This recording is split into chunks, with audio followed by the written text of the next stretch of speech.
Hello everyone, welcome back. In this video, let's see how we can take a decision to see if reorder is required in inventory management by comparing the remaining stock and reorder point. If you're not familiar with this reorder point, I have created two separate videos to show in two different methods how to calculate reorder point. You can refer.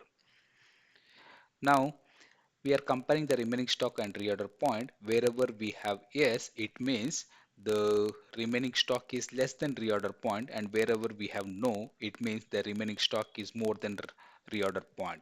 So let's use this simple if function to get this yes or no and the conditional formatting to be color coded.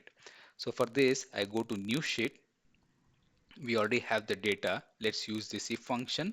I go to formula tab is equal to if, press tab, then logical test is if J5, that is the remaining stock, is less than the reorder point, then result should be yes.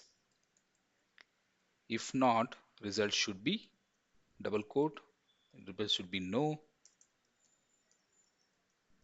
Press enter, you get this decision whether if you need to reorder or no. Let me extend this formula. I just drag it and paste it here, so you can see wherever the remaining stock is less than reorder point, the decision is yes, and wherever the remaining stock is more than reorder point, decision is no.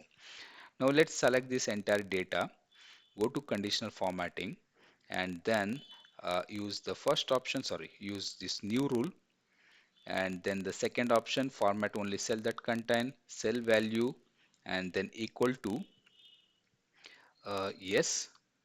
Then go to format cell. I use the red one, click OK. OK. Now you can see wherever we have S, it's all color coded in red.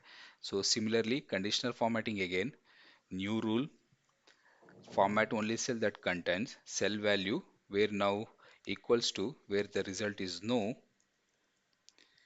format the green one, click OK. OK. Here you go. Thank you.